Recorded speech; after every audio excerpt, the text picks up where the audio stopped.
오늘 말씀은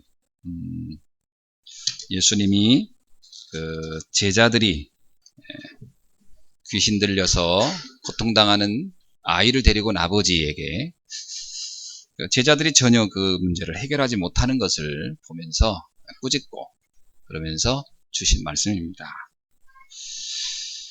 모든 불신자들에게 각인되어 있는 게 있습니다. 불신자들에게 각인되어 있는 게 바로 사실은 불신앙입니다. 뭐 다른 것도 있겠지만 근본적으로 이러한저런 많은 이론과 사상이 들어오면서 딱 자리 잡은 게 있다면 불신앙입니다. 하나님이 믿어지지 않는 거죠. 또 성도들도 의외로 이런 분들이 많습니다. 교회 생활은 하는데 교회는 와서 예배는 드리는데 믿어지지는 않는 겁니다. 이런 경우가 참 많아요. 모든 사람에게는 근본적인 문제가 각인되어 있습니다. 그 첫 번째가 뭐냐면 창세기 3장의 내용들이 각인되어 있어요. 그 창세기 3장이 어떤 거냐? 스스로 나는 하나님처럼 될 수 있다라는 거죠. 다시 말하면 인간이 노력하면 못할 게 없다. 신의 경지에 이를 수 있다. 이런 생각이 많은 사람들에게 각인되어 있습니다. 물론 노력해야 되죠. 열심히 살아야 되고 성실하게 살아야 합니다. 그러나 한계가 있는 겁니다. 그것이 신의 경지까지 이르를 수는 없거든요. 근데 이게 각인되어 있어요. 그게 뭐냐면 내 노력을 절대화시키는 거죠. 가능하다는 겁니다. 그러다가 안 되면 완전히 절망하고 포기해버려요. 그러다 좀 되면 굉장히 교만하고 착각하는 거죠. 여기에서 많은 문제가 시작됩니다. 당연히 이 생각에 있는 사람은 절대 하나님을 받아들이지 않습니다. 왜? 결국은 자기가 아직 모든 것의 기준이고 모든 걸 할 수 있다는 착각이 있기 때문에. 두 번째 뭐에 각인되어 있냐? 창세기 6장 사건. 창세기 6장은 네피림이라고 해서 하나님의 아들들이 사람의 딸들의 아름다움을 보고 그들로 다 아내로 삼았는데 그때 네피림이 임했고 용사들이 나오기 시작했다. 이런 기록이 있습니다. 무슨 얘기냐면 세상의 문화, 세상의 이 문화가 완전 각인되어 있어요. 그래서 그냥 눈에 보이고 좋은 것들 이것으로 그것을 만족하고 그것을 누리면 나는 그것으로 족하다는 겁니다. 육신적인 것으로서 모든 것을 그것이 전부인 것처럼.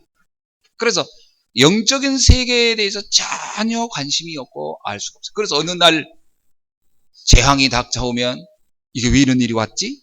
알지는 못하는 거예요. 왜? 영적인 세계를 전혀 알지 못해요. 관심이 없어요. 하나님을 알고자 하지도 않고 알려고 하지도 않아요. 누가 알려줘도 거부합니다.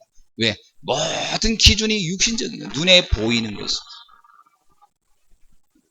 그게 각인되어 있어요. 그래서 사람들 얘기하는 거 가만히 들어보면 보여야 믿지? 이런 얘기를 잘합니다. 우리가 몸으로 뭐 감지가 돼야 믿지? 여러분 이 땅에는 인간이 감지할 수 없는 것 중에 존재하는 게 많습니다. 그렇죠? 남녀의 사랑하는 감정 다른 사람은 감지할 수 없습니다. 느낄 수가 없어요. 볼 수도 없고 만질 수도 없고 냄새를 맡아주잖아요. 그러나 그것은 존재하는 거죠. 귀신의 역사 존재합니다. 기가 막히게 알고 가문을 타고 내려오는 저주, 가문을 타고 나타나는 재앙 아주 기가 막히게 정확합니다. 그러나 그것을 뭐로 설명할 수는 없어요. 존재하는 겁니다. 만유인력이라는 게 있죠. 그것은 이제 뉴턴이 사과나무 떨어진 거로 이런 거다 이렇게 설명을 했습니다. 저는요 지난번에 이제 그 필리핀 가서 팔라완 섬을 이렇게 쭉 떠나가지고 샌블레르 섬으로 이렇게 이제 선교 현장 들어가는데 파란 바다 위를 배가 가요. 근데 얼마나 그 바다가 깨끗한지 바다 속이 그 저 속에 굉장히 깊을 건데 그 속에 이 뭐랍니까 그 모래 속에 있는 조개 같은 게 보여요. 굉장히 오랫동안. 뭐 가다가 물고기 지나가는 것도 보이더라고요. 그래서 막 그 시퍼런 물이 막 파도치는데 무슨 이 물이 지구에 딱 붙어 있는 게 참 기가 막히다. 엄청난 물이 딱 붙어가지고 있는 게 너무 신기하다. 이 생각을 이제 한 거예요. 땡기는 힘이 있는 거죠. 근데 그것은 우리가 지금 뭐 과학적으로 입증한다 이런다 하지만 그런 것이 인간의 몸으로 이렇게 만져지거나 느껴지는 건 아닙니다. 여러분이 지금 우리 몸에 굉장히 많은 무거운 걸 지금 짊어지고 사는 거 알고 있죠? 그래서 달 날아가면 우리 몸이 둥둥 떠다니는 겁니다. 그거 눌리지 않아서. 그래서 우주선 타고서 지구를 딱 떠나서 대기권을 벗어나는 순간부터 우리 몸이 어떻게 되냐면 점점 커집니다. 커진다는 것은 잘하는 게 아니고 그동안 지구에서 눌렸던 게 펴지는 거예요. 실제로. 거기서 엄청난 고통이 온다고 그러죠.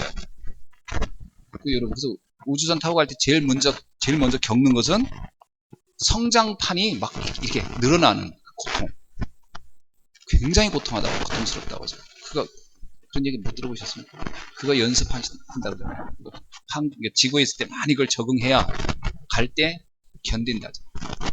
웬만한 체력 가지고는 뼈를 막 누가 짜고 당긴다고 생각하면 그거 얼마나 아플까.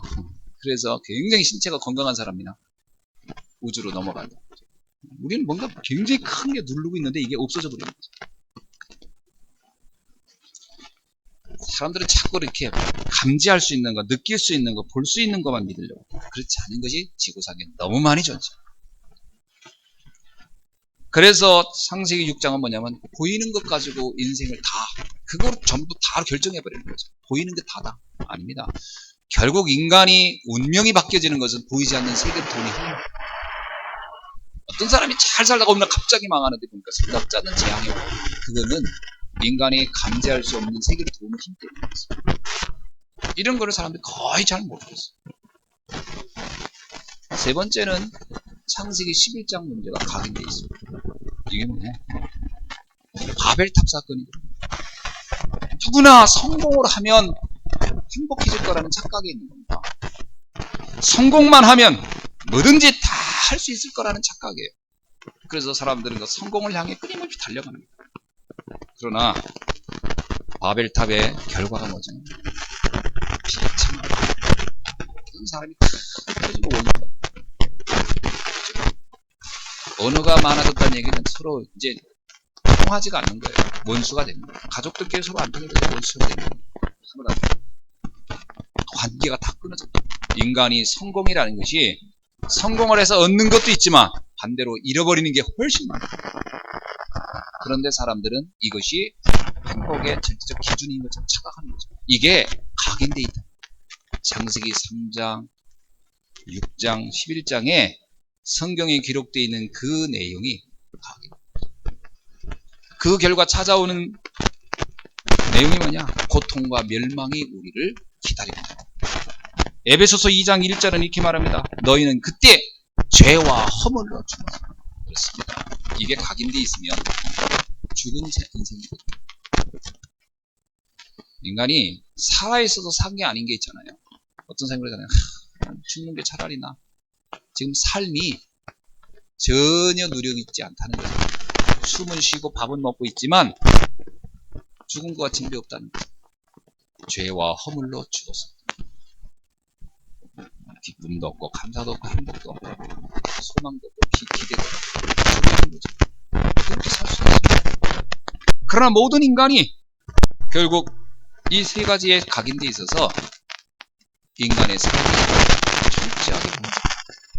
마태복음 11장 28절에서 예수님이 말합니다. 수고하고 무거운 짐진 자들은 다 인간의 사람들을 딱 보니까 전부 다 수고와 무거운 짐 속에 헤매고 있는 창세기 3장에 나오잖아요.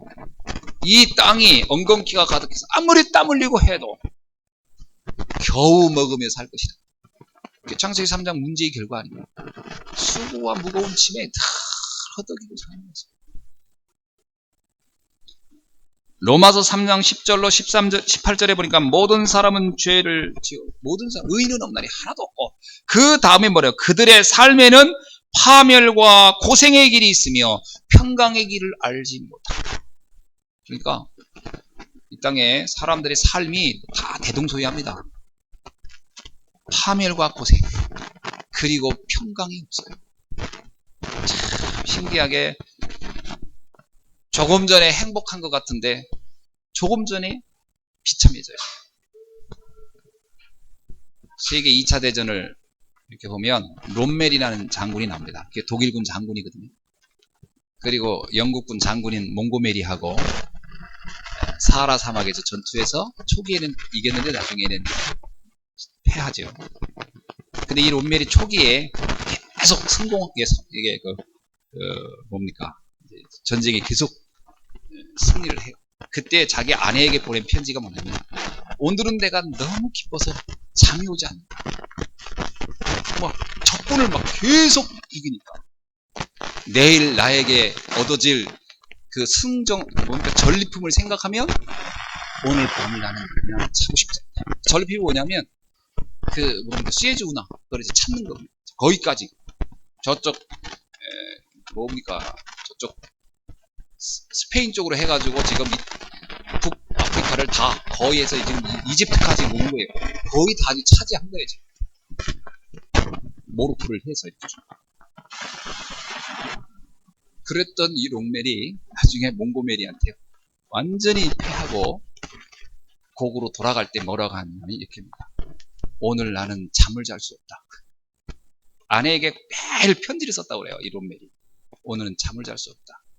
내가 살아있는지 죽어있는지 알 수 없는 깊은 고통과 절망이 나를 붙잡고 있다. 그게 한 인간이 지금 나중에 롬멜은 히틀러가 거기서 죽어라 그래요.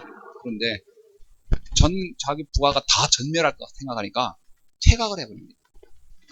퇴각을 하고 결국은 군사재판에 회부되죠. 나중에 롬멜은 히틀러 암살에 동조한 것처럼 억울하게 2명 다 씌워서 2가지 조건을 막 자살을 하든지 사형을 하든지. 롬멜은 그 영웅 롬멜이 청산가리 먹고 자살. 한 인생의 성공, 한 인생이 행복하다는 거. 그 일기책을 쭉 보면 초기에 감사하다, 행복하다. 마지막에 가면 인생이 비참하게.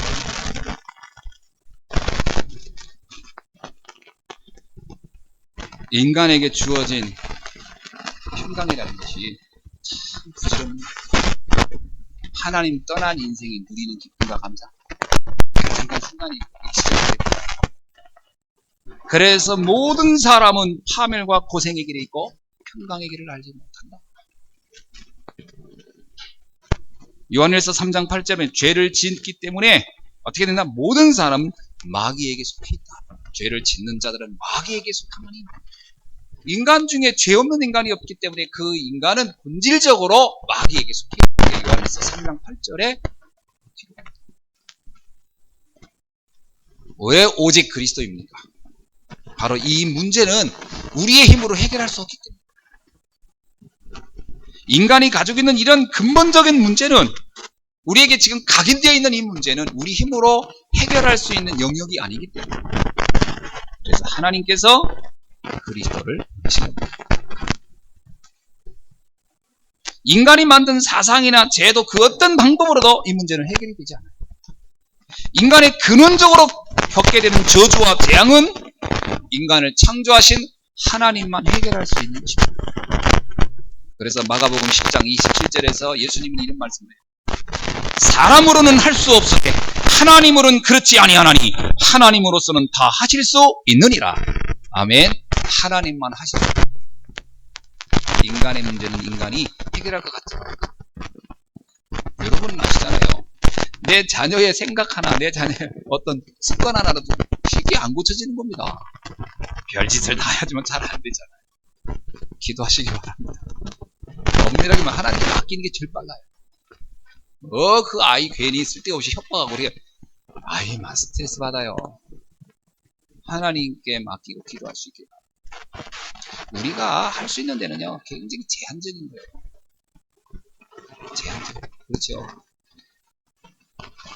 왼손잡이를 오른손잡이로 바꾸는 것도 잘 안 되더라고요. 우리 큰아들은 왼손잡이에요.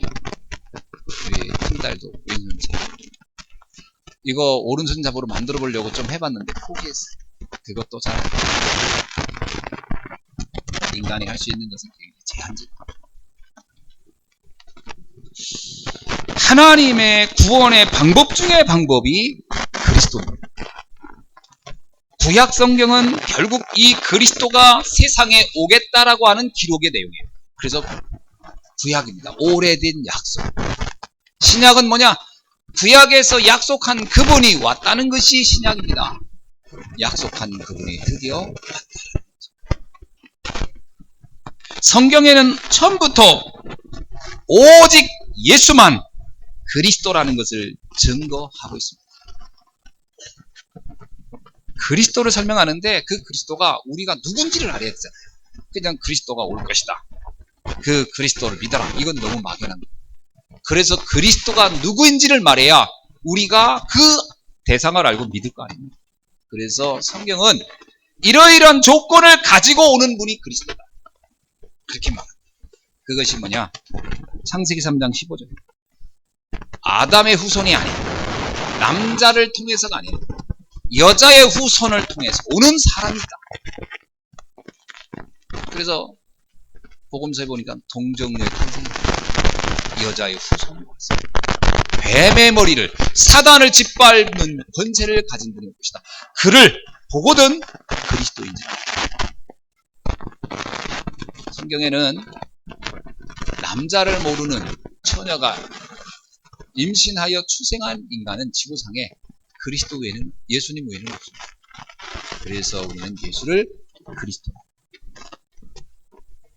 출애굽기 3장 18절에 이스라엘 백성이 애굽의 노예로 있을 때 그들을 해방해내는 방법이 있는데 그게 뭐냐? 피를 흘림, 양의 피를 흘림으로, 대속제물이죠. 살아있는 양이 죽음으로 그들이 그 억압에서 해방되는 것을 보게 될 텐데 반드시 인류를 위하여 죄 없는 분이 대신하여 죽는 일이 있을 것이다. 그분을 보거든 그게 예수 그리스도입니다. 예수님이 십자가에서 죽으심을 볼 때 예수는 억울하게, 아무런 죄 없이 억울하게 죽습니다. 그래서 그 예수가 그리스도라는 것을 증명해 줍니다. 이사야 7장 14절 처녀가 잉태의 아들을 낳으리니 그 이름을 임마누엘이라. 하나님을 만나게 하는 분이 옵니다. 이런 모든 예언이 예수만 그리스도라는 걸 설명하기 위한 구약의 신약의 기록.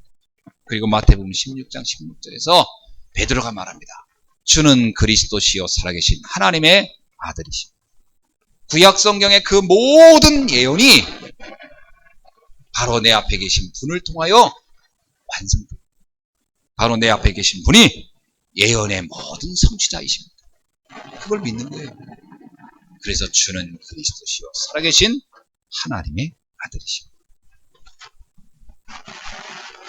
이 사실을 믿을 때 엄청난 역사가 시작됩니다.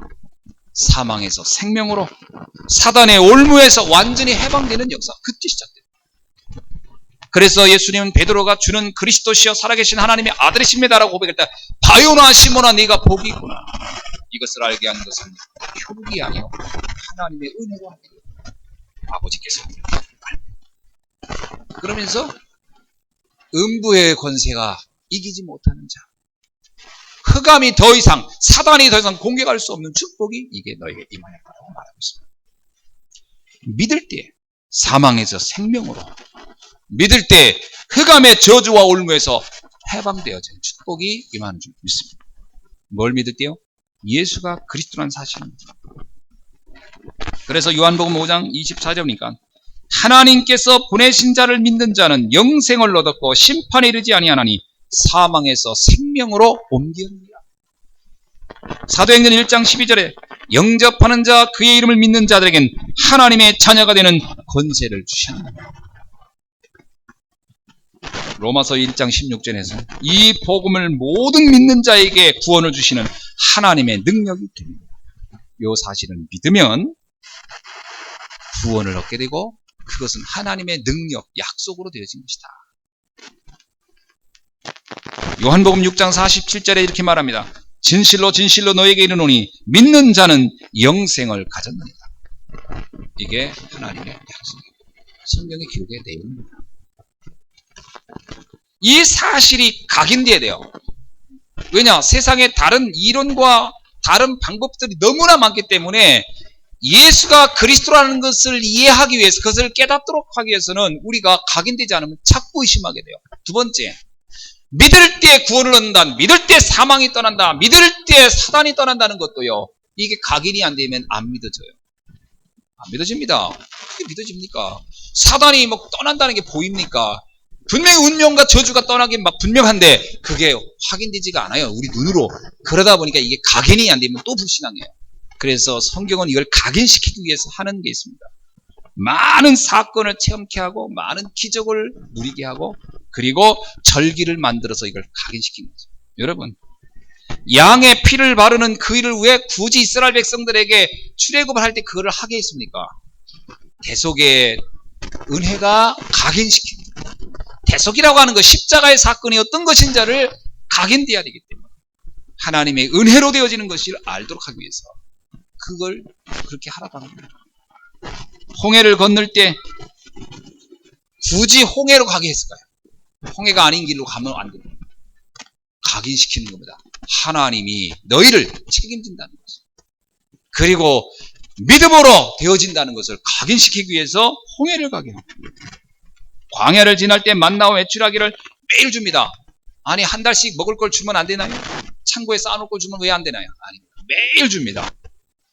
만약에 이틀치를 가져가면 다 썩어버렸다 나와요. 왜 매일 줬습니까? 매일 각인시키는 거예요. 내가 너희를 책임지겠다는 거예요.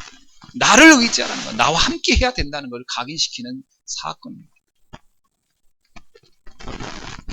요단을 걷는 거, 여리고를 무너뜨린 거 전부 다 각인시키기 위한 하나님의 방법이었어요.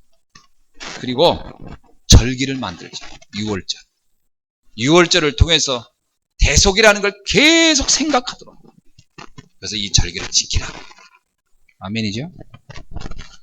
히브리서 11장에 보면 아벨, 에녹, 노아, 아브람, 사라, 모세, 기생, 라합, 기드원, 바락, 삼손, 입다, 다윗, 사무엘과 선지자들이 나옵니다. 이들이 믿음으로 승리한 사람들이라고 나와요.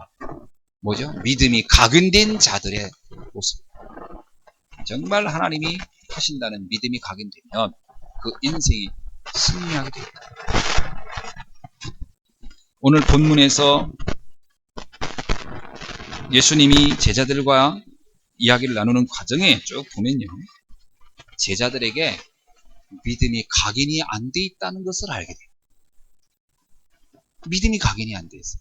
그렇게 예수님을 쫓아다녔는데 각인이 안 돼요. 그렇게 계속 불신앙하는 거예요. 안 된다고 생각을 해요. 오늘 우리들도 혹 그럴는지 몰라요. 오늘 이 시간 믿음이 우리의 영혼 속에 깊이 새겨지는 날이 되기를 주의 이름으로 축원합니다. 자, 오늘 본문 말씀을 봅시다. 예수님께서 귀신 들려 간질하는 한 어린 남자아이를 치유한 사건이죠. 성경을 보면은 예수님이 질병을 치유하실 때 늘 하시는 기본적인 공통적인 조건이 하나 있어요. 그게 뭐냐? 믿음입니다. 데살로니가전서 1장 3절에 보니까 믿음의 역사, 사랑의 수고, 수고망의 인내, 믿음의 역사. 믿으면 역사가 일어난다는 거예요. 아멘. 여러분, 정말 믿어야 역사가 일어납니다. 안 믿는 데는 아무 일도 안 일어나요. 마태복음 9장 18절로 26절에 보니까 12년을 혈류증으로 고통당하던 여자가 어느 날 예수님의 옷자락을 붙잡고 치유받는 사건이 나와요. 그때 예수님이 그 여인을 향하여 외친 말이 있어요. 내 믿음대로 될지어다. 그 믿음이 그 여인을 치유케 합니다. 아멘. 믿음을 통하여. 마태복음 9장 27절로 31절은 맹인 2명이 예수님께 치유받으러 왔어요. 그때 예수님께서 그들에게 한 말이 있습니다. 내 믿음대로 되리라. 그 시로 즉시 나으니라. 믿음의 역사. 성경에 보면 모든 치유의 전제 조건이 있어요. 믿음의 역사. 신앙생활을 몇십 년 해도 죽어도 안 믿는 사람이세요. 절대로 역사가 일어나지 않습니다. 안 믿는 데는 뭐 어쩔 수 없는 거죠. 신학 공부를 하고 목회를 해도 안 믿으면 죽어도 안 일어나. 안 믿는데 어떻게 역사가 일어나겠습니까? 그런 사람이 너무 많아요.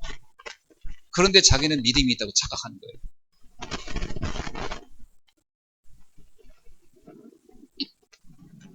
믿음의 착각을 좀 이따 알려드리겠습니다. 마가복음 10장 46절 52절에 거지 맹인인 바디메오가 눈을 뜨는 사건이 있었습니다. 그때 그 바디메오에게 주님이 말한 게 있어요. 다윗의 자손 예수여 나를 불쌍히 여기소서 그랬습니다. 내가 무엇을 해주길 원하느냐? 제가 눈을 뜨기를 원하나이다. 그래, 네 믿음대로 됐지. 그 시로 맹인의 눈이 열렸더라. 여러분, 믿음이 있어야 됩니다. 본문에 보면요, 귀신 들려 고통당하는 그 아들을 데리고 아버지가 누구에게 갔냐? 제자들에게 간 거예요. 먼저. 아마 예수님이 다른 데 계셨던가 보죠. 그래가지고 이 제자들한테 먼저 데리고 간 거예요. 그래서 이 아버지가 예수님을 늘 모시고 함께 다녔던 제자분들, 우리 아들 이 간질로 막 하는데, 이 귀신들을 지르는데 이거 좀 고쳐달라고. 제자들이요 쩔쩔맵니다. 해결을 못해요. 못 고쳐요. 전에 주님은 하시던데 왜 우리는 안 되지? 안 되는 거예요. 나중에 제자들이 뭐라고 합니까? 16절 내가 주의 제자들에게 데리고 왔으나 능히 고치라. 도저히 제자들 가지고 안 되니까 이분이 자기 아들을 예수님께 예수님이 뭐라고 합니까? 예수님께서 17절 보세요. 예수께서 대답하여 이르시되 믿음이 없고 패역한 세대요. 믿음이 없구나. 그렇게 얘기합니다. 제자들이 믿음이 없는 걸 아는 거예요. 이게 나만 쫓아다니면서 큰 소리 뻥뻥 쳤지 사실은 문제 앞에 서니까 아무것도 못하는구나. 믿음이 없는 패역한 세대.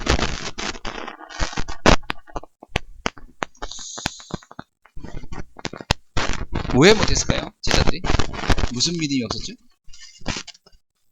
저는 이 본문을 한 30분을 봤던 것 같아요. 왜 제자들은 무슨 믿음이 없었을까?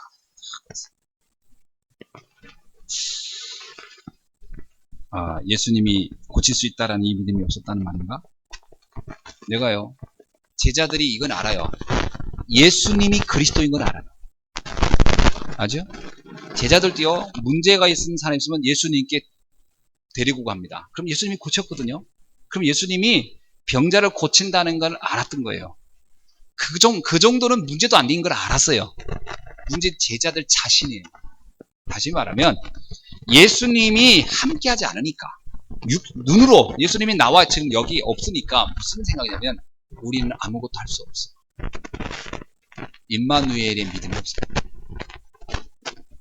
하나님이 나와 함께하고 주님이 나와 함께한다는 그 믿음이 없는 거예요.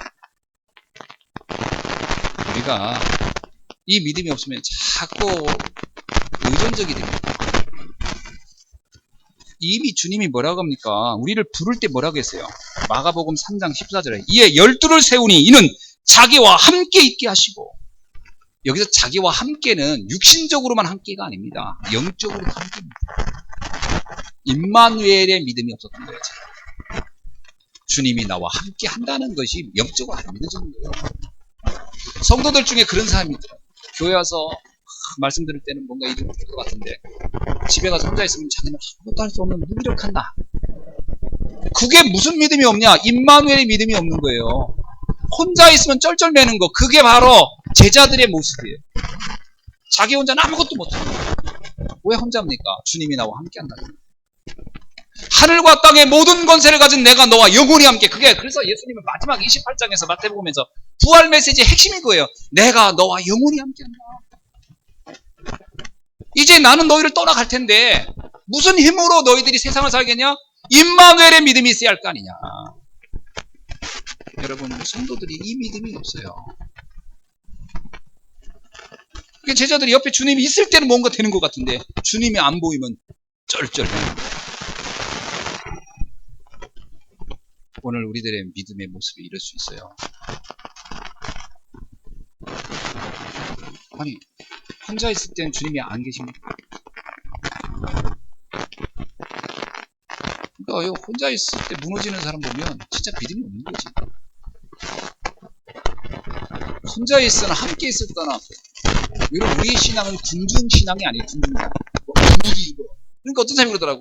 기도원 가가지고 막 쫙 할 때 믿음이 생기는 것 같은데, 집에 와서 부엌에서 도마질 할 때는 왜 이렇게 믿음이 안 생겨가지고 도마를 그냥 칼로 자르고 싶은데 승질나 가지고. 그게 뭐냐면 믿음이 없는 거예요, 사실. 그러니까 뭐냐, 분위기에 따라서 있다 없다. 그게 무슨 믿음입니까? 분위기에 따라서. 여러분, 지구가 둥글다는 게 많은 사람이 둥글어 그러면 둥근 것 같고, 또 사람들이 그런 말 안 하는 사람이 있으면 내모지나 그럽니까?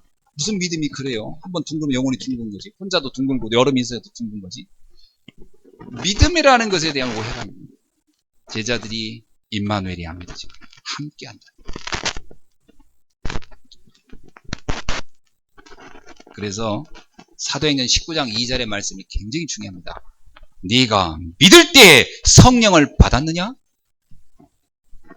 우리가 예수가 그리스도를 믿어지면 뭐가 따라오느냐? 주님이 나와 함께하는 게 따라오는 겁니다. 아멘? 그때부터 주님이 함께하는 거예요. 그때는 혼자가 아닙니다. 옆 사람에게 얘기하세요. 당신은 혼자가 아닙니다. 근데요, 또 얘기하세요. 근데 왜 늘 혼자처럼 생각하세요? 이렇게 얘기해보세요. 거의 혼자라고 생각해요. 내 주변에 아무도 없어요. 친구도 없어요. 누구도 없어요. 그게 엄청난 불신앙입니다. 아닙니다. 혼자가 아니니까. 다시 한번 해주세요. 당신은 혼자가 아닙니다. 누구와 함께 하는 거예요? 주의 성령께서 그리스도와 함께 하는 거예요. 제자들이 이 믿음이 없으니까 그 질병으로 고통당하는 아들이 왔는데 쩔쩔매는 거예요. 왜? 주님이 와야 하지. 우리는 뭐 해결 못해.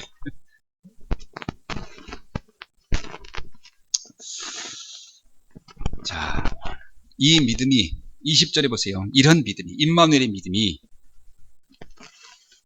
겨자씨 한 알만큼만 있어도 저 산을 어떻게 한다? 옮겨질 것이다. 할렐루야. 그게 무슨 얘기예요? 그럼 산을 옮겨볼까 내일? 여러분, 하나님의 뜻이 아니면 산이 옮길 이유가 없잖아요. 뭐 그러면 믿음이 있다고 이 산 옮겨라 저 산. 그러면 우리나라에 있는 산들은 맨날 왔다 갔다 하고 정신 하나도 없고, 그러면 그거로 인한 이 혼란은 이루 말할 수가 없을 거예요.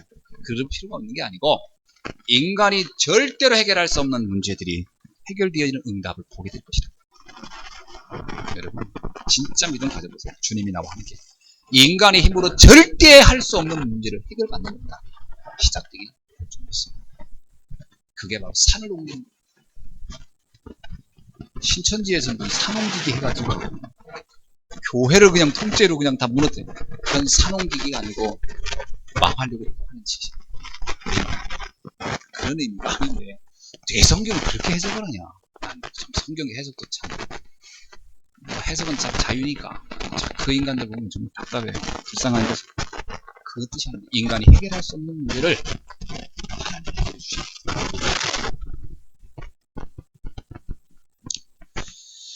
자, 두 번째 믿음의 또 다른 모습을 보겠습니다. 마가복음 9장 14절 29절에 보면 똑같은 기록이에요. 지금 마태복음 17장에 있는 기록이 마가복음에도 기록되어 있어요. 그게 9장 14절 29절. 여기에는 제자들 관점에서 쓴 겁니다. 똑같은 사건을 여기는 제자 입장에서 썼고요. 마가복음은 아버지 입장에서 기록을 했어요. 아버지 입장이 어떠냐? 거기에 이런 기록이 나옵니다. 예수님께서 이제 그 아이를 데리고 예수님께 왔습니다. 이 아버지가. 제자들이 못 고친다고 해서 왔는데 이 아버지가 뭐라고 하냐면 예수님을 보는 입장이 제자들하고 크게 다를 바 없이 보는 거예요. 왜냐면 하실 수 있거든 한번 해보십시오. 이게 이 아버지 생각이야. 그러니까 제자들도 못하던데 스승인 뭐 주님은 좀 낫긴 낫겠지만 고쳐주시면 고맙고 못 고쳐주셔도 어쩔 수 없습니다. 이런 입장이거든요. 이게 이제 반신반인데 반신반인은 반은 믿어지고 반은 의심이 간단 말인데 그런 경우는 없습니다. 반신반. 안 믿어진 거지. 반신반이니까. 우리 차가 착각해요. 목사님, 저 신앙이 반신반이야. 뭔 반신반이야. 믿음이 없는 거지. 반신반이냐. 믿음이 없는 거지. 이 아버지가 그럽니다. 하실 수 있거든? 고쳐주십시오. 예수님 뭐라고 합니까? 마가복음 9장 23절에서 기가 막혀. 할 수 있거든이 무슨 말이냐? 확 나무라는 거예요. 이 아버지 입장에서 할 수 있거든이 무슨 말이냐? 믿는 자에게는 능치 못할 일이 이때 나오는 말씀. 유명한 말씀이죠. 왜 이렇게 믿음이 없냐? 지금 내 아들이 치유받아야 하는 이 부분에서 내가 이것을 치유할 수 있는 능력이 있는지 없는지 크게 의심해. 꿈속입니다. 이 아버지에게 각인된 거예요. 우리 그런 생각하고 기도한다고 될까? 믿는다고 되겠어? 이게 각인돼 있어 그래요. 이 각인돼 있는데 이거는요 믿음이 있는 거예요, 없는 거예요?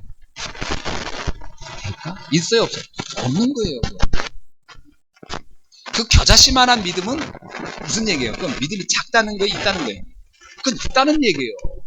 단 제가 느낌이 그런 거지, 그건 있는 거고. 반신반의는 믿음이 없는 거예요. 믿음은 양으로 측정될 수 있는 게 아니잖아요. 믿음을 어떻게 물처럼 양으로 측정합니까? 사랑하는 성도 여러분, 여러분 믿음의 양은 얼마 됩니까? 뭐 그람으로 따지겠습니다. 이건 측정할 수 있는 게 아니에요. 이건 믿음은 딱 두 가지밖에 있어요. 있느냐 없느냐요. 믿음이 있느냐 믿음이 없느냐지. 이 아버지가요 반신반의한다니 믿음이 없다는 얘기예요. 그게 예수님 뭐냐?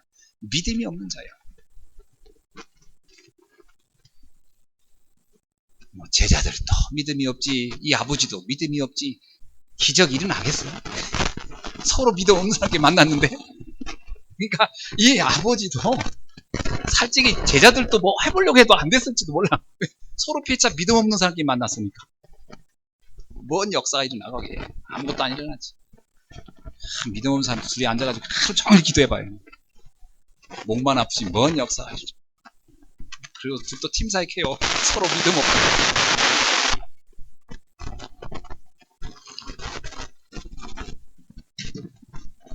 여러분 각인돼 있어요. 얼만큼 각인돼? 마태복음 28장 17절 보니까 제자들이요 주님의 부활했는데도 의심하더라. 그런 인간이 멋지게 신앙에 한번 각인되면 참 좀처럼 바뀌지가 않아요.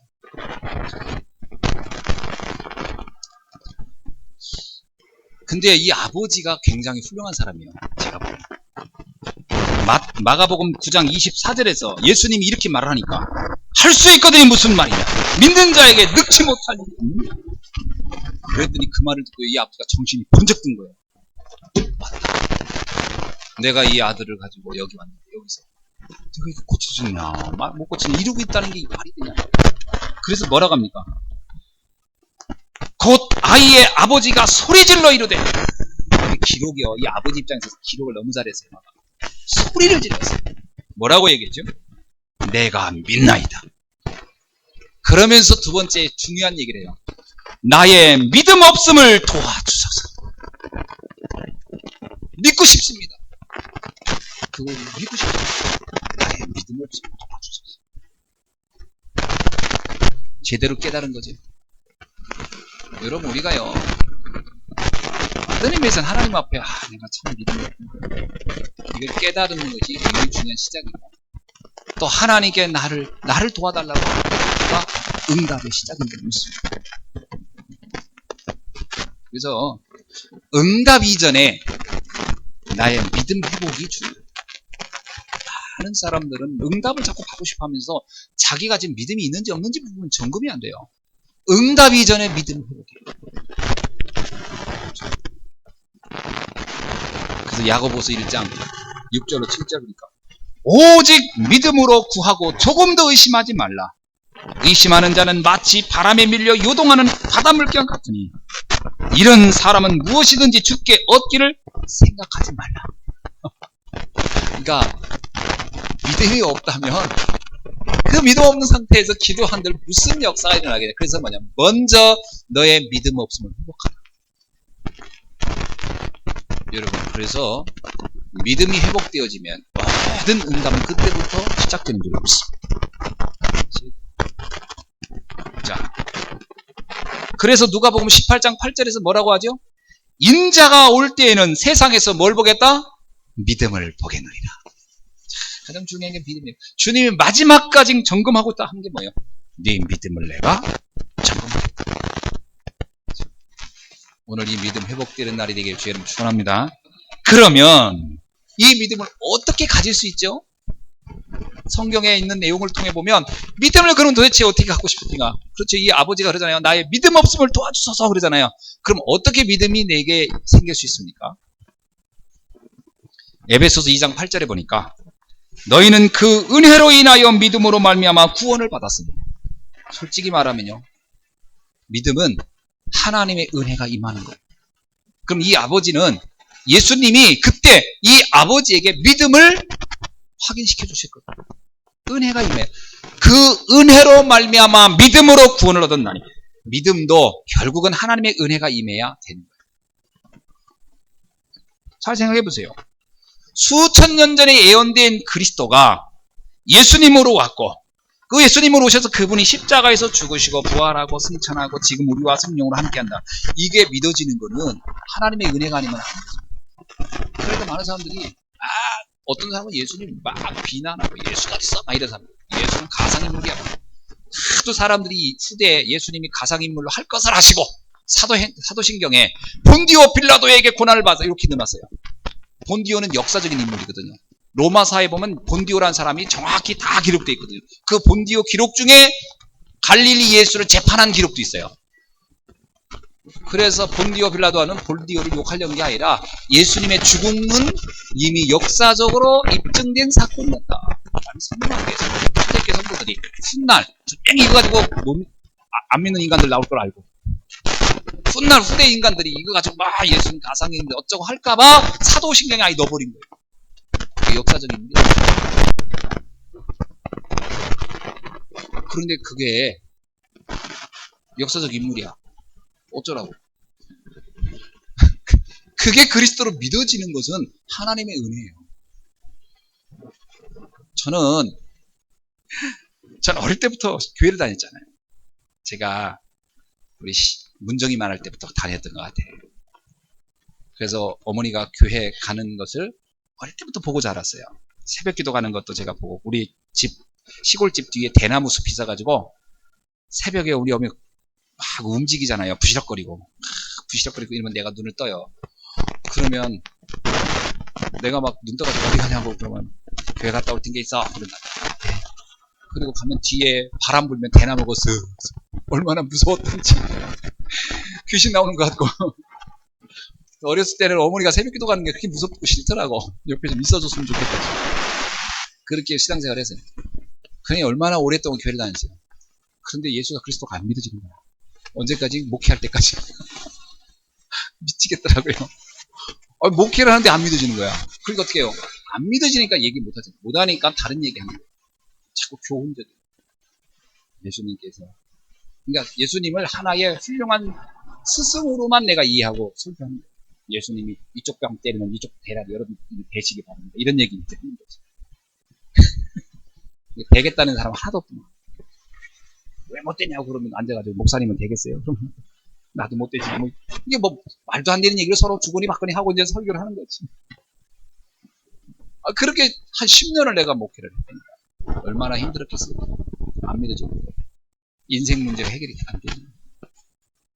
여러분, 그때 저는 생각에 은혜가 안 임했는데 믿고 싶은 마음이 없었어요. 굳이 믿어야 될 이유도 없었고 믿어질 것 같은 거예요. 필요성도 없었어요. 그러니까 하나님의 은혜가 안 임했던 거예요. 근데 정말 이 고난이 내게 유익이라고. 고난이 어느 날 물 믿듯 밀려오기 시작했는데 왜 너무 문제가 이렇게 많아? 첩첩산중이라. 그때 이거 해보고 저게 해봤는데 아무것도 안 돼. 그때 하나님께 정말 내가 그런 게 좀 많이 보여요. 정말 믿고 싶습니다. 그래서 그때 내가 늘 생각했던 게 뭐냐면 어떤 사람이 들어 믿어지는 날 해와 달이 충돌하는 것 같은 충격이었다는 거야. 해와 달이 부딪히면 어떻게 되겠어요? 뭐 그런 충격이 자기 인생에 있었다는 거예요. 그러니까 그 얘기 그렇게 부러운 거예요. 나도 어느 날 막 해와 달이 부딪히는 것 같은 충격적인 그 뭔가 믿음이 확 깨달았으면 좋겠다. 그게 처음으로 내 생애 처음으로 그렇게 막 가슴에 확 오더라고요. 믿고 싶은 마음. 그게 한 번 그 마음이 들었는데 안 떠나. 밥을 먹어도 그 생각, 뭘 해도 그 생각. 하나님 언제 내가 이런 이 믿음이 확 오는 것 좀 하나님 내게 좀 허락해 주십시오. 막 그게 한 달, 두 달, 석 달이 가는데 그런 일이 없네.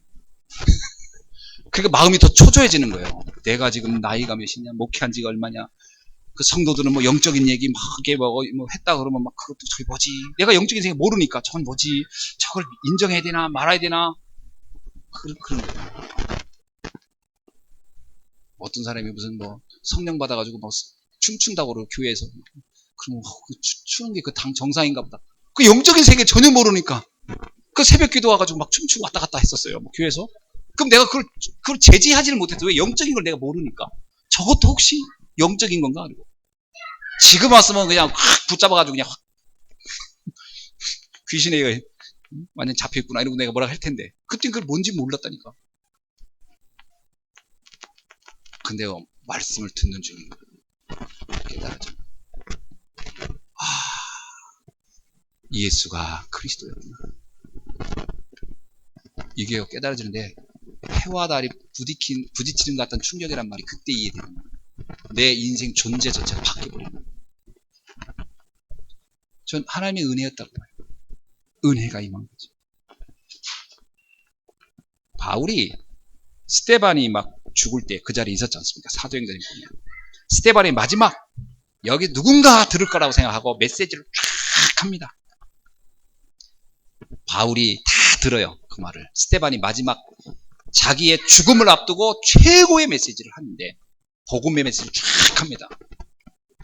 구약 시절부터 예언된 그분이 누구냐? 바로 예수님이다. 쫙 그의 그리스도요. 막 설명을 쫙 하고 나서 나중에 스데반이 순교하는 장면을 다 봅니다. 바울이 안 믿어지는 거예요. 들어서 절에서 저 사람이 저렇게 미친 짓을 하는구나. 바울은 그렇게 생각한 거지. 저 인간이 절해가지고 저 죽기를 작정하고 저 짓을 하는구나. 바울은 그때까지는 안 믿어진 거예요. 근데 그가 다메섹으로 가는 중에 그 말씀이 깨달아진 그게 그리스도였구나. 하나님의 은혜가 그때 임했던 거예요. 바울에게. 저는 그 은혜가 제게 임했던 것 같아요. 그래서 믿음으로 말미암아. 그래서 예수님 뭐라고 하냐면 고린도전서 12장 3절에 보세요. 바울이 한 얘기예요. 성령으로 아니하고는 누구든지 예수를 주시라 할 수 없느니라. 그렇습니다. 예수가 그리스도라고 아무나 믿어지는 게 아니에요. 주의 은혜가 임해요. 근데 그 누가 임할까? 그때 저는 이런 생각. 다윗의 자손이여 나를 불쌍히 여기소서. 당신은 나의 이 병을 치유할 수 있습니다. 뭐죠? 한들이 원하는 자. 하나님이 은혜가 임한다는 말이에요. 바울은요, 굉장히 믿고 싶었던 사람이에요. 그죠? 바울은 영적인 세계가 굉장히 궁금했던 사람이 바울이에요. 그래서 자기가 지금 율법을 붙잡고 사람들을 핍박하고 죽이면서도 이게 하나님과의 깊은 어떤 관계가 있는 게 아닐까. 그리고 착각하고 다녔던 사람이에요. 다시 바울은 그냥 광신자도 아무나 막 죽이는 게 좋아서 막 살인을 하는 게 좋아서 다닌 사람이 아니라 굉장히 믿고 싶었던 사람이에요. 그에게 주의 은혜가 임했던 거예요. 여러분 정말 여러분 마음속에 믿고 싶은 마음이 있어져야 됩니다. 그래야 하나님의 은혜가 임해요. 요한복음 6장 44절에 이런 말씀이 있어요. 나를 보내신 아버지께서 이끌지 아니하시면 아무도 내게 올 수 없느니라. 주께서 이끌어야 내가 주님께 가는 거지. 그런데 이러한 은혜가 임하기 위해서 꼭 전대적인 조건이 있어요. 그게 뭐냐? 말씀을 들어야 됩니다. 이게 믿음을 갖게 된 전제 조건입니다. 말씀을 들어야 돼요. 로마서 10장 14절에 뭐라고 나왔냐? 로마서 10장 14절에 듣지 못한 일을 어찌 믿으리요? 그렇습니다. 안 들었는데야 믿어집니까?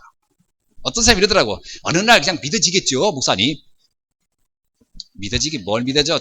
만년 천년 지나봐라 믿어지나? 안 믿어집니다. 들어야 믿어지는 거예요. 듣지 아니하는데 어찌 믿어지요? 들어야 믿어지는 겁니다. 두 번째, 로마서 10장 17절은 믿음은 들음에서 나며 들음은 그리스도의 말씀으로 말미암느니라. 말씀을 들어야 믿어집니다. 그래서 그냥 듣는 말씀이 아니에요. 그리스도의 말씀이에요. 복음을 들어야 믿음이 생겨요. 그래서 아무리 교회를 오래 다녀도 정확한 복음을 듣지 못했다면 믿음을 가질 수가 없어요. 아무리 많은 교인들이 착각하는 것 중에 가장 큰 착각이 뭐냐? 오랫동안 예배드리고 오랫동안 기도하고 오랫동안 성경 읽고 오랫동안 교회 일을 많이 하면 믿어지지 않겠냐? 아닙니다. 그렇게 해서는 안 믿어져요. 믿음을 갖게 된 가장 중요한 특징적인 것이 하나 있는데 그게 뭐냐면 말씀을 듣는 중에 어느 날이에요. 어느 날 주의 은혜가 임해서 믿어지는 겁니다. 그래서 복음성가 중에 그런 거죠. 어느 날 나는 알았네. 주가 그리스도인. 그래 어느 날 알았네. 저는 그게 어느 날 저도 깨달았어요. 그래서 가장 중요한 기준이 있다면 하나님의 은혜와 정확한 복음을 듣는 중에 믿음이 내 안에 뿌리는 겁니다. 아멘. 그죠? 하나님의 은혜는 우리의 영역이 아니잖아요. 하나님의 은혜는 하나님이 알아서 하는 거잖아요. 그거 우리가 뭐라고 할 게 없어요. 단지 우리는 정말 믿음을 갖고 싶다 하는 마음을 가질 뿐이지. 그러나 정확한 말씀을 듣는 것은 우리가 선택할 수 있는 영역이에요. 그래서 정확한 복음이 선포되는 교회와 강단을 선택하는 건 대단히 중요한 겁니다. 그렇잖아요. 아무리 교회를 오래 다녀도 복음을 한 번도 들어보지 못했다. 절대 믿어지지 않습니다. 저희 아버님이 장로님이신데 돌아가시기 전에 장로님으로 그냥 계시다 은퇴하고 돌아가셨는데 한 번은 제가 이렇게 복음을 설명하니까 에이, 다 안다고 그러시더라고요. 안 듣겠다. 다 아는 얘기 하냐. 그래서 들어보세요. 또 하고 또 어느 날 또 가서 또 하고 그랬더니 참 들으시더니 그러시더라고요. 나 처음 들어본다. 처음 들어본다는 거예요. 처음 들어본다. 근데 그런 분들이 굉장히 많았어요. 지금까지 제가. 한 번은 서울 올라가는 기차 안에서 나사렛 때 교수하고 탔는데요.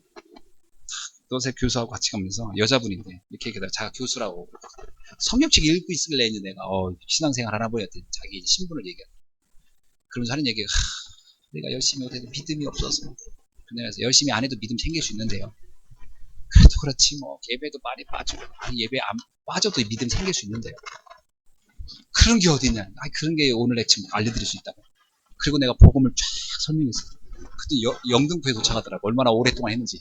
요즘 같으면 짧게 했을 때 그때는 막 길게 할 때입니다. 내가 길게 한 거야. 길게. 온갖 예화를 다 들어가면서 그분이 그러더라고. 딱 도착하면서 내가 오늘 처음 들어봐 이런 얘기를. 처음 들어봅니다. 희한하게. 정확한 복음 들은 사람이 없어요. 그러니 믿음이 됩니까? 교수가 되고 안 믿으시죠. 정확한 복음을 들어야 믿음이 생긴다는 것입니다. 자, 그러면 성도들은 어떤 믿음으로 각인돼야 합니까? 그럼 우리가 가져야 할 믿음의 내용 중에는 어떤 내용이 있어요? 뭘 믿어야 됩니까? 들어야 되는데, 복음을 들으면 되는데, 첫째입니다. 성경을 하나님의 말씀으로 믿는 믿음이 각인돼야 돼요. 일단 모든 믿음의 기준은 성경이거든요. 그죠? 우리의 믿음의 기준은 어떤 주관적인 누구의 생각, 사람들의 말이 아니고 성경의 근거로 말씀이 오는 겁니다. 그래서 성경은 하나님의 말씀이라는 믿음이 있어요. 여러분, 민수기 23장 19절에 보니까 하나님은 인생이 아니시니 시건치 아니하시고 인자가 아니시니 후회가 없으시도다. 어찌 그 말씀하신 바를 행치 아니하시며 하신 말씀을 실행치 않겠느냐. 하나님의 말씀은 실현으로 만들어진 게 아니에요.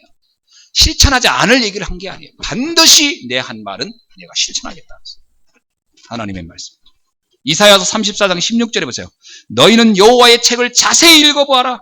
이것들 중에 하나도 빠진 것이 없고 하나도 그 짝이 없는 것이 없으니 이는 여호와의 입이 이것을 명하였고 그 신이 이것들을 모으셨느니라. 하나님께서 말씀을 모으셨고 그 말씀을 통해 우리에게 완벽하게 증거하고 있다는 거죠. 이사야 40장 8절에 보니까 푸른 마르고 꽃은 시드나 우리 하나님의 말씀은 영원히 서리라. 여러분, 그래서 우리가요, 하나님의 말씀, 성경이 완벽한 하나님의 말씀이라는 믿음이 우리 안에 각인되어야 할 줄로 믿습니다. 그래서 성경의 말씀을 통해 증거드리는 말씀은 반드시 성취될 말씀이고 반드시 이루어질 말씀이고 반드시 되어질 수 있는 말씀입니다. 그래서 강단에서 선포되는 말씀도 여러분이 하나님의 말씀으로 들으셔야 돼요. 데살로니가전서 2장 13절에 뭐라고 하냐? 하나님의 말씀을 받을 때에 사람의 말로 아니하고 하나님의 말씀으로 받음이 진실로 거하라. 이 말씀이 또한 너희 믿는 자 속에서 역사하느니라. 두 번째 믿음입니다. 굳이 믿음을 이렇게 좀 구분하는 것은 여러분이 이해를 돕기 위한 거예요. 두 번째 믿음은 뭐냐? 구원을 얻는 믿음입니다. 우리가 믿음이란 말을 참 많이 써요. 제가 어제도 여러 책을 보는 중에 믿음에 대한 책, 믿음이 뭔가? 라고 해서 쓴 책도 있더라고요. 그래서 믿음이 뭔가 하고 쓴 책인데 굉장히 두껍더라고요. 그 책 다 읽었는데 모르겠어요. 뭔 얘기한지. 와, 기가 막히대. 그렇게 두껍게 쓰고서 뭘 얘기하는지 모르겠더라고요. 그러니까 야, 이걸 성도들이 읽으면 알겠나? 나도 모르겠는데. 이상하게 말을 다 비비 꼬아놓고 이상한 히브리어 헬라어 갖다 다 붙여놨는데 하나도 모르는 얘기만 했어요. 그렇게 하면 안 돼요. 믿음의 내용은 간결한 겁니다. 예수께서 하나님의 아들이심을 믿는 자가 아니면 세상이 이길 자가 누구냐? 예수가 그리스도라는 것을 믿으면 돼요. 그게 요한일서 5장 5절에 나와 있습니다. 이걸 믿으라는 거예요. 누구를 믿으라? 예수께서 하나님의 아들이심을 믿으라. 이 땅에 그리스도로 오신 것을 믿으라는 거예요. 그분이 창세기 3장 문제를 해결할 그리스도로 왔다는 걸 믿으라는 거예요. 그분이 인생 문제, 모든 문제 해결자로 왔다는 걸 믿으라는 거예요. 사도행전 4장 12절에 보니까 다른 이로서는 구원을 얻을 수 없나니 천하 인간에게 구원 얻을 만한 다른 이름을 우리에게 주신 일이 없음이니라. 그래서 예수만 그리스도다. 요거 믿으면 돼요. 근데 그 책 읽으면서 왜 예수는 그리스도다 이것만 믿으면 돼? 왜 이 말이 한마디도 없을까? 야, 신기하대. 그거 빼놓고 쓰기도 쉽지 않았을 텐데 그렇게 두껍게 써놓고 그거만 사람들이 잘 몰라요. 믿음의 가장 핵심적인 내용은 예수님이 그리스도로 세상에 오셔서 십자가에서 죽으시고 우리의 모든 저주와 재앙을 해결하셨다는 것을 믿는 겁니다. 이것만 믿으면 돼요. 그래서 로마서 10장 9절에서 바울은 이렇게 말해요. 내가 만일 네 입으로 예수를 주로 시인하며 또 하나님께서 그를 죽은 자 가운데서 살리신 것을 네 마음에 믿으면 구원을 얻으리라. 그러면서 10절에서 이렇게 말씀합니다. 사람이 마음으로 믿어 의에 이르고 입으로 시인하여 구원에 이르느니라. 혹시 여러분 가운데 정말로 내가 예수가 그리스도구나를 한 번도 내 입으로 시인해보지 않은 분이 혹 있습니까? 그렇다면 오늘 이 시간이 아주 중요한 시간이에요. 우리가 마음을 가지고 예수가 그리스도라고 정말로 내 마음을 가지고 입으로 시인할 때 우리는 구원의 축복을 누리게 되는 줄로 믿습니다. 이 시간에 우리 성도님들 다 같이 함께 눈을 감으시기 바랍니다. 혹시 아직도 내가 그동안 예수가 그리스도라는 것을 사실적으로 믿어본 적이 없고 내 입술로 고백해 본 적이 없다면 이 시간 함께 저를 따라서 고백하는 시간을 가졌기를 바랍니다. 큰 소리로 하지 않아도 됩니다. 자기의 목소리가 자기만 들릴 정도로 고백해도 됩니다. 주님은 분명히 말씀하세요. 사람이 마음으로 믿어 의에 이르고 입술로 시인하여 구원에 이르느니라. 영접하는 자 그의 이름을 믿는 자들에겐 하나님의 자녀가 되는 권세를 주신다고 약속하셨습니다. 이 시간 정말 예수가 그리스도로 믿어지는 믿음을 고백하는 시간을 꼭 갖기를 바랍니다. 저를 따라서 함께 기도해 주기를 바랍니다. 하나님, 저는 지금까지 하나님을 떠나 살았던 죄인입니다. 이 시간 예수 그리스도를 나의 구주로 영접합니다. 예수 그리스도를 믿는 사람은 누구든지 모든 죄에서 용서받고 사단의 권세에서 벗어나고 하나님을 만나게 됨을 알았습니다. 지금 성령으로 내 안에 들어오셔서 나의 주인이 되어 주시고 지금부터 영원까지 나를 인도하여 주옵소서. 예수 그리스도의 이름으로 기도하옵나이다. 아멘. 로마서 1장 16절은 이렇게 말합니다. 복음은 모든 믿는 자에게 구원을 주시는 하나님의 능력이 됨입니다. 우리가 정말로 예수 그리스도를 내 입술로 고백했다면 그 순간 하나님의 능력이 그 믿는 자를 구원에 이르도록 역사하신다는 거예요. 세 번째 우리가 믿어야 할 믿음이 있습니다. 셋째는 하나님의 능력을 믿는 믿음입니다. 인생의 생사화복을 실제로 주장하신 분은 창조주 하나님입니다. 아무리 누가 뭐라 해도 인류의 역사는 하나님의 손에서 움직이게 돼 있어요. 성경에 나오는 믿음의 사람들은 한 사람도 예외 없이 하나님의 능력을 믿었던 사람들입니다. 오늘 본문에서 주님은 제자들에게 말씀하기를 믿음이 바로 하나님의 능력을 통하여 너의 모든 문제를 해결한다는 것을 보여주려고 하고 있습니다. 20절에서 주님은 말합니다. 너희가 만일 너희에게 믿음이 겨자씨 한 알만큼만 있어도 이 산을 명하여 여기에서 저기로 옮기라 하면 옮겨질 것이요 또 너희가 못할 것이 없느니라. 히브리서 11장 33절로 34절은 이런 기록이 있습니다. 저희가 믿음으로 나라들을 이기기도 하며 의를 행하기도 하며 약속을 받기도 하며 사자들의 입을 막기도 하며 불의의 세력을 멸하기도 하며 칼날을 피하기도 하며 연약한 가운데 강하게 되기도 하며 전쟁에서 용맹하게 되어 이방 사람들의 진을 물리치기도 하느니라. 믿음의 능력입니다. 하나님의 능력을 믿는 믿음. 그럴 때 우리의 인생의 모든 저주와 재앙을 해결할 수 있는 줄로 믿습니다. 말씀을 맺습니다. 그렇다면 문제는 간단합니다. 우리의 문제는 어려운 게 아니에요. 우리의 문제가 커 보입니까? 그게 착각입니다. 특별히 나는 질병에 있다. 이 문제는 오래된 병이고 잘 안 될 것 같다. 어떤 경우는 이건 영적 문제라 영적인 질병이라 더 힘들어요 하는 분이 있을 수 있습니다. 아닙니다. 그 해결책은 간단합니다. 하늘과 땅의 모든 권세를 가지신 그리스도의 이름의 권세를 믿고 정말로 하나님 앞에 기도하면서 성령 충만하다면 하나님이 하실 걸 믿는다면 그리스도의 이름의 권세의 능력을 믿는다면 그 문제는 해결될 수 있는 줄 믿습니다. 그래서 로마서 8장 28절의 말씀을 여러분 기억하십시오. 우리가 알거니와 하나님을 사랑하는 자 곧 그 뜻대로 부르심을 입은 자들에게 모든 것들이 합력하여 선을 이루느니라. 하나님은 우리의 모든 것들을 통하여 정말 그 믿음 안에서 모든 것을 최고의 선이 되도록 역사하실 줄은 믿습니다. 그래서 두 번째 우리가 기억할 게 있어요. 절대로 속지 않아야 돼요. 불신앙하지 않아야 됩니다. 사람들의 말에 속아서 포기하거나 하지 않아야 돼요. 믿음을 굳게 붙잡기를 바랍니다. 그래서 믿음의 완전한 승리의 자세를 여러분이 갖추기를 바랍니다. 빌립보서 4장 6절로 7절은 그래서 이렇게 말합니다. 아무것도 염려하지 말고 오직 모든 일에 기도와 간구로 너희 구할 것을 감사함으로 하나님께 아뢰라. 그리하면 모든 지각에 뛰어난 하나님의 평강이 그리스도 예수 안에서 너희의 마음과 생각을 지키시리라. 마음과 생각을 지킨다는 말이 너희 믿음을 지켜줄 것이다. 그래야 역사가 일어납니다. 여러분 속지 않기를 주의 이름으로 축원합니다. 사람의 말 때문에 흔들리지 마세요. 세상 사람들의 이론 다 그게 불신앙을 갖다 주는 대부분의 내용들이에요. 굳게 붙잡기를 주의 이름으로 축원합니다. 그래서 여러분 불신앙의 생각이나 말은 아예 하지 마십시오. 세상의 말들은 그럴듯하고 좋은 위로의 말 같아도 대부분이 불신앙을 심어줍니다. 그래서 이 불신앙의 생각과 말을 자꾸 하면 각인돼요. 나도 근데 불신앙자가 돼버려요. 그래서 불신앙의 말이나 생각은 모향이라도 버리세요. 그래서 그런 말을 하거든 속으로 얘기하세요. 사단아 물러가라. 오직 확신의 믿음을 붙잡길 주의 이름으로 축원합니다. 세 번째입니다. 오직 복음의 말씀을 반복하여 몰입해야 돼요. 그래야 믿음이 견고히 뿌리내립니다. 여러분 말씀은 들으셔야 돼요. 계속 들으셔야 돼요. 그리고 이것에 몰입하기를 바랍니다.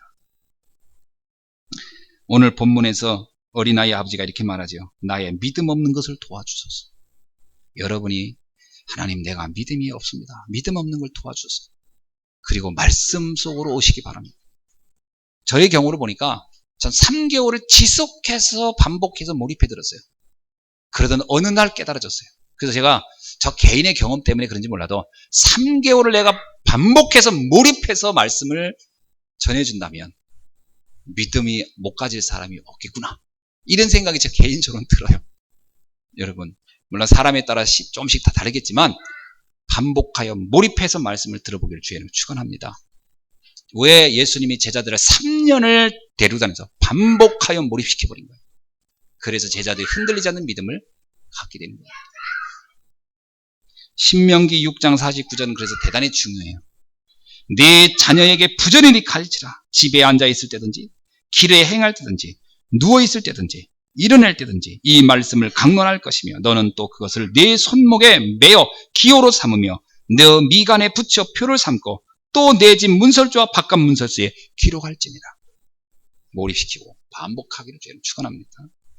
오늘 여러분 믿음의 능력, 믿음의 축복, 오늘 이 시간 말씀을 통해서 붙잡고 여러분 생애에 있어진 모든 문제와 질병들이 완전히 끝나는 축복의 날이 되기를 주님의 이름으로 축원합니다. 기도하겠습니다. 하나님 감사합니다. 오늘 우리에게 주신 이 말씀을 우리의 생애에 굳게 붙잡고 우리의 인생의 모든 문제를 해결받는 축복의 날들이 시작되게 하여 주옵시고 우리 안에 조금이라도 불신앙이 있다면 완전히 근원에서부터 해결되게 하여 주시며 하나님 완전한 믿음을 가지고 날마다 승리하며 세상을 정복하는 축복자가 되게 하옵소서. 살아계신 주 예수 그리스도의 이름으로 기도하옵나이다. 아멘.